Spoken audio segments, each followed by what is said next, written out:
So here's the story. You set aside some money to buy a new bottle of whiskey, something you haven't ever tried before. Go to the store, you bring it home, and it's terrible. Shit.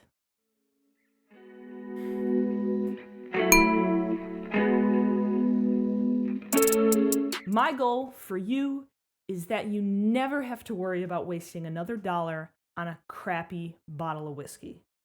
We've all done it, but I swear never again. Never again. Tasted like eggs. Swear. Tasted like eggs. So here's the plan. I have a list of selected whiskeys ranging all the way from $10, yes, $10, to $150. Anything above that, well, I mean, you could go above that, but yikes, it gets interesting.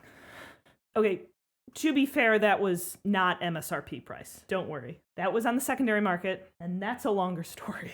Quick disclaimer, price in the whiskey game, it means quality. So the rye that I'm about to recommend under $20 is great for a rye under $20. It's not going to be compared to the rye that I recommend on the $60, $70 range. So keep that in mind, but also keep in mind your budget. To kick things off, let's keep things under $20. 2 recommendations for you. One is Mellow corn whiskey. This is going to be incredibly harsh. Over 80% of the mash is corn, but if you actually stick that in your fridge and drink it in a chilled state, it's not terrible. My second pick is a rye, and ryes can be very expensive, but also excellent. Ryes are some of my favorite whiskeys. This is Jack Daniel's Straight Rye whiskey. This bottle goes from anywhere from $15 to $20, but I actually found it on clearance once, and I picked it up for $12. It was well worth it. Once you get between $20 to $30, you get into the good base offerings that distilleries have to offer. A good distillery, Buffalo Trace. I have not had a single thing from Buffalo Trace that isn't excellent. Their base offering, well, Buffalo Trace. Pretty darn good. And then, if you want their version of the rye, you have the Sazerac Rye. And this is a unique version of the rye, at least in my opinion. It's much sweeter. It doesn't have a lot of that spice that usually comes with the rye. It's very unique, and it's called Sazerac Rye for a reason. It makes it darn good Sazerac. Reaching up into our next price point, the $30 to $40 range, we actually still land with Buffalo Trace. I'm just a huge fan of them.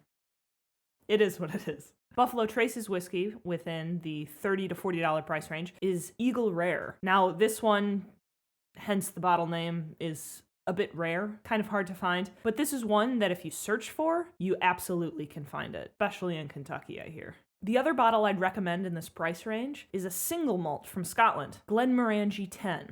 Glenmorangie is a distillery just north of Inverness, and it's right on the coast where their barrels are aged, and it gets this nice, light, salty sweetness to their whiskey that's excellent. Now that we've broken through the glass ceiling of $40, the $40 to $50 price range is actually going to be breaking out of the base offerings from these distilleries. They're going to be the specialty bottles. They're going to be unique. They're going to be experiments in a lot of cases. If you're looking for a gift to give someone else or a gift for yourself for making it through the week, this is a good place to start. So the first bottle in this price range that breaks out from the base offerings is from Woodford Reserve. Now, Woodford Reserve's base offering, I'm not enthusiastic about. God love him. My father loves it. He does his thing. But Woodford Reserve's double oaked variety has very dark, rich chocolate notes. I actually did a Girl Scout pairing about a year ago with this whiskey. Oddly enough, paired really well with the peanut butter patties. So there's an idea. Now, to be fair, this second bottle is actually a bit of a stretch. It's one of my personal favorites, but MSRP is actually $60. I would not pay $60 for it. This is Glenlivet 14. This is a very good single malt Scotch aged in cognac barrels, but at the same time, it's not good enough to pay more than $50. One idea is the local grocery store chain, Fry's Groceries, that we have in my area in Phoenix. They do a pick 6 mix and match, and you get 25% off. So usually I wait for something to hit clearance and then the pick 6, and I can usually get it down to about $45. The last bottle on our list between $40 to $50 is Redbreast 12. So this is our first Irish whiskey, which is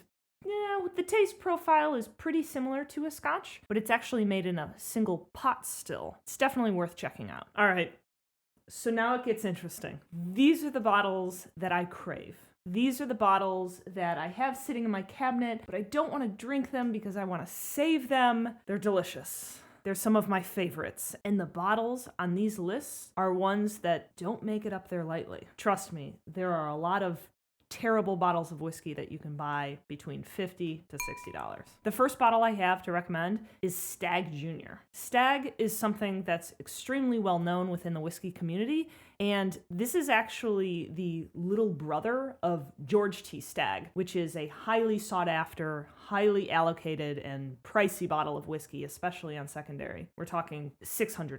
But because Stagg Jr. isn't aged as long, they have an easier time of getting it on the market, and so you don't have those crazy secondary markups, at least most of the time. If you find this on a shelf at a store, you should be able to get it between $45 and $55. I put it in the $50 to $60 price range category just because you're more likely these days to find it on that end. So the next bottle we have is a single malt Scotch from MaCallan. And while I would consider this MaCallan's base offering, it's a little pricey because it's aged in a sherry cask. It's very good. And the next bottle is Hibiki Harmony, which is our first Japanese whiskey. Japanese whiskey has the same flavor profiles that you would find in a single malt Scotch, but it's just very well done. So I've expanded the next category a bit. We're not going to stick with the $10 price range. We're going to go this time from $60 to $100. We're getting to the point where you have specialty liquors, places like Costco, or special discounts at your local grocery store that are going to be pricing these whiskeys at really wide ranges. And what it comes down to, they're all excellent bottles. You just have to decide what you're willing to pay for them. So these first two bottles, one is a rye and the other one is a single malt Scotch. These are bottles that I've really only seen at the $60, $70, $80 price end. I don't think I would be willing to pay more than $80 for these bottles. But the first one is Willett Cask Strength Rye. Rye mashes are notoriously hard to work with, and this being a cask strength, it puts a little more danger in actually committing to distilling this liquor, but the result is pretty fantastic. And the second one is from Bowmore. Bowmore also has a 12-year-old variety, but what I really want to focus on for this list is their 15-year, also known as the Darkest. What the Darkest does is it takes the very nice malty richness that is in the 12-year-old variety of Bowmore, and it actually doubles down on it. It's a very good bottle of whiskey if you're willing to pay between $60 or $70 for a single malt. The bottle of single malt Scotch that falls right about in the middle of this price range, Ardbeg Uigaedail. Take your best shot. Now this bottle comes from Islay and it has that traditional Islay peat, but it's not too overpowering. It's a pricier bottle of whiskey for a reason. They take that peat and they actually artfully craft it and mix it into the liquor to have it balanced with the other flavors. Last but not least, on the $60 to $100 price range, these are two bottles I absolutely would pay $100 for. The first one is Midwinter's Night Dram. This is where High West Distillery takes their bottles of double rye and actually ages them additional time in port barrels. It takes the rich sweetness out of the port and pours it right into the whiskey. And the second one is Glenfiddich 18. Let me tell you, think warm apple pie.